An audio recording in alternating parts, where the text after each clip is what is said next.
Roll call 209 here. Nope, smacking the camera. Let's talk about bad decisions. So we have bad decisions throughout our lives. I've made tons. I'm not gonna sit here and say I'm a clean slate type of guy. I make bad decisions. I wouldn't say on a daily basis, but at least once a week. And I made one this week. We make bad decisions on a lot of things: cars, financial situations. There's tons significant others. There's tons of situations where you could make a bad decision, and I think I made a bad decision here. I've been scouring around the internet looking at this gun. Okay, my conclusion is either some people are lying or the gun I just purchased is crap. I've watched, I would say, 20 to 25 videos on this gun, and it was almost 50-50. And some of the channels that I watched were high-end channels. I mean, people that have a million subs, people that have, over 100,000 subs, and they kind of gave this gun a thumbs up. But other channels that I watched were kind of, run-of-the-mill channels, people that, put a video up once every 3 or 4 years, or when the gun first comes out, and they never revisit the gun. So it was a big toss-up, and I got the gun for a great deal. I'm not gonna lie. Came into the shop, and I debated for weeks since we got it, and I done due diligence on the research of this gun. So let's look at this gun. All right, this is a DB. This is a Diamondback. Now I'm sort of familiar with Diamondback firearms. We sell a couple at the shop once in a while, and we got these in a few weeks ago. The ergonomics. Let's look at the gun first and look at the ergonomics. You get your basic crap with it. It comes with this lock thing. It comes in a cute little case that they give you. A cardboard box. A little Diamondback thank you card. Okay. Your manual. They actually give you a sticker, which is cool. Some swag. I'll throw that on the safe. Maybe on the back if this doesn't turn out well. So the manual is pretty basic. Just gives you, your instructions on how to clean stuff, load it, blah, blah, blah. So we'll put all this stuff aside, all right? And let's look at the gun. So it comes in this cute little case, I give it. And here it is. And I haven't touched this gun since I bought it with all the stickers and everything. So we're going to take all this stuff off. And right off the bat, we shouldn't really tear it. That's just got the serial number. It says not plus P rated. Use only standard pressure. Pretty much mil-spec ammunition. So this gun is not rated for plus P. So I'm not going to shoot plus P out of there. When the manufacturer tells you not to shoot plus P out of gun, don't shoot plus P out of a gun. I mean, you can do what you want. We're all free in this country. I don't recommend that you do that because they say don't do that. Let's get this chamber indicator thing. They must have saved money on that because it's like a zip tie. Here it is. It's still got some oil on it. I haven't shot this gun yet, but like I said, I've researched the heck out of this gun, and it's almost 50-50. It's got a 6-round capacity. The ergonomics on this gun suck. It's just got like a big hump in the back, and it feels alright, but it looks like I'm gonna have to really ride this gun up there, and because it's gonna be snappy because it's a small pistol, small barrel. This is, I don't know, Saturday night special backpacking gun type of thing, but my pinky still falls off a little bit. They have I guess you can call that a pinky extension on there, but it doesn't work for me. And I don't have big hands. I've got mediocre hands. So It's got a three dot sight system on it. It's pretty much Glockish. I see that you can remove these sights and possibly put Glock sights on here. They call it like a mini Glock, what the 43 should have been, which I don't see how that even pertains to anything. I think the 43 is fine where it is. It's got a little bit of serrations right here on the front and back. The checkering on here sucks. This is a budget. This is budgety as budgety can get. It's pretty much a point and shooter. It does have some serrations here in the rear and in the front for those people that like to stick their hand in front of the muzzle. I'm not one of those people. It has no slide lock, slide release. Just feeling the slide. I might have to even take this gun apart and put some grease. As you see, it's kind of not going into battery a little bit. I don't know what that's about. It's got a little bit of checkering here on the trigger guard.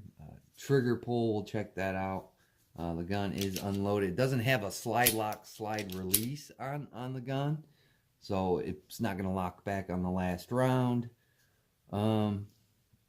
It's polymer.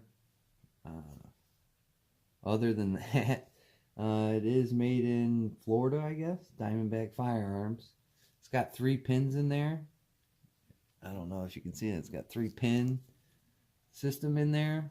I don't see any more pins. It's got one in here in the rear. 6-round capacity. It looks like the magazine can be ambidextrous if you change it out. Well, it might not because it's only got one cut on one side. So that's a downfall for you wrong-handed shooters. 6-round mag, orange follower. Okay. Let's try and take this thing apart. It should break down like a Glock. Put your 4 fingers on there. Here, let's do this. Pull the trigger. Pull back a little bit. It should slide right off. There's the internals of the gun. So this is basically like a field strip. There's some oil in there. I might have to put something on there. I don't know if I want to shoot this like I do some guns, like right out the box, like I do my CZ, the Taurus pistol, and all those things. But I don't know. It looks okay. I don't know. I'm not sure. Let's take that. I want to take the recoil spring out. Pretty stiff. It looks like to be a 2-piece recoil spring right there. Yeah. So there's that. Take a peek at the barrel. You can see down in there. It's brand new. I don't think there should. Oh, looks like there's a little bit of gook in there. I don't know. Might have to throw a swab in there because it does look like there's some goo in there. If you can see, I'll put that up to the camera. Look at that. There's a little bit of goo in there. So we'll put the barrel back in. There is a couple generations of this gun that I've seen on the interwebs. There's like this must be the first gen. This must be the first gen because the one that I researched from Diamondback itself, and that gun had a slide stop and a slider release, whatever you want to call it. It had better sights and it had a better grip on it. So I think there's a Gen 4 of this gun. This must be Gen 1. Trigger pull on it. Let's check it out. There's just a ton of take up. Look at that. It's all gritty, nasty trigger. Hits the wall all the way back there. I mean, all the way back there. Hits the wall. Brakes. Reset. Right there. So it's got a short reset. So that might save its crappy trigger. I don't know. I'm going to shoot this gun today, make a video, and see how it functions. I mean, I don't know. I'm looking at the gun, and it looks cool. It looks like one of those micro pistols. It's chambered in 9. This isn't the 380 version. This is the 9mm. It's the DB9. Like I said, I've seen a lot of videos on this gun, and a lot of people hate it. A lot of people haven't had any problems with it. Me, I don't know. It looks all right, but I think I might have bought a disappointment here. We'll go back. You know, everybody makes poor decisions, and I just bought it to buy it, I guess. And see what all the hoopla is about, because I seen that they're coming out with a new version of this gun. I'll get familiar with it. Maybe the new version might be better. They do make ARs, so I don't know much about their ARs. I'll research their ARs because they look pretty cool. But I mean, we're gonna take it to the range today. It's not rated for plus P, so it just takes. I'm just gonna shoot 115 grain 9mm through it. Some standard ball rounds, maybe pick up some defensive rounds and see if they'll work in there. I found some defensive rounds that are 115 grain. They're not plus Ps, so we'll try those today. Like in my CZ and in all my other firearms, I carry defensive rounds of 147 to you know, all the critical defense rounds. But with this one, you can't do that. We'll give a slight comparison to some of the other little pocket guns that I have. So here's a couple of pocket guns I have. This is the PT 738, the TCP from Taurus. I just have to make sure there's no rounds in there now. The slide's very functional on this gun. I'll put the mag back in there. So with comparison, the Diamondback, we'll put them flush slide to slide. The Diamondback is a little bit longer. The grips, I would say the Diamondback with that hump in there might be, even with that hump in there, might be a little bit slimmer than the 738. The 738 is a good gun. I've never had any malfunctions like horrible out of this gun. I did have a couple hiccups in the beginning, but ever since then I've never had another problem with this gun. Here's the Ruger LCP2. This is a main pocket carry gun that I use. It's been very reliable. I've carried this gun quite a bit. Put the magazine back in there. Put it slide to slide. And again, the Diamondback is a bit longer. Granted that these other two guns are 380s, but that gives you a slide comparison of those. The Taurus is going to be much slimmer. The grip, the LCP's got a little bit wider grip, which I like because I can get my hand a little bit better on that gun. This one, I can get my hand on there, but just with the design with this, I'm not really digging that. But there's a couple comparisons to some other pocket guns, I guess. A lot of people say that the videos I watch, they carry this in their pocket as like a trail gun or whatnot. So I guess we'll give this one a shot. These guns have been reliable for me, even the Taurus gun, especially the Ruger's been reliable. After you shoot, 100, 150 rounds through these guns, all the hiccups seem to have gone away, and I've carried them ever since. I have no experience with this Diamondback, not even the 380 version in this configuration. So we'll give it a shot, man, and see how the Diamondback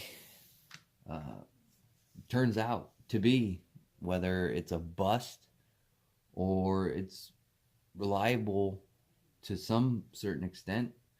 I'm looking more at this gun as you just put it in the drawer in a safe spot in the house, in case you're not carrying and somebody gets in there. That'll be a gun that creates distance, I would say. Creates distance so you can get to something a little bit better, a shotgun, rifle, a way better pistol. But 180 bucks.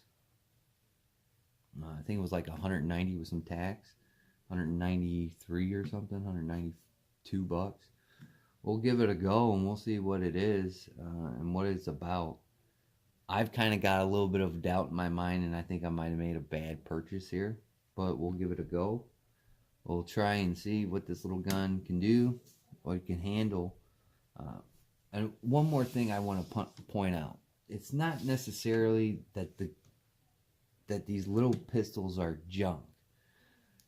My interpretation of these little guns, they're not really designed to run 1,000 rounds, 3,000, 4,000 rounds, like, you know, full size, mid size, and 1911s and things like that. These are pretty much create distance, so you can get either away or get to something a little bit better. I don't think these guns are designed to put 1,000, 2,000, 3,000 rounds through them. I don't think that's what their function is. On the other hand, you have to look at the Sky CPX2. That's a pretty much like a compact, and I think that gun should have held up a little bit better and should have performed better than these guns for being that compact gun. So I don't know. Well, we'll see how well this gun's made, and we'll give it a shot. But I'm not expecting this gun to be like awesome, reliable, the best thing since sliced bread. I don't think these guns are made to do that. I think they're made to create distance and either get you away or get you to something with whether it be a lot more reliability or just a better all-around gun, like, you know, a CZ, a Glock, an H&K, something of that nature. I don't think these guns are really designed to be, you know, driven as a main focus point of a self-defense weapon every day. I carry these guns like if I'm going to the gas station. If I'm not going to be out for a long extended period of time, I'd carry something like this.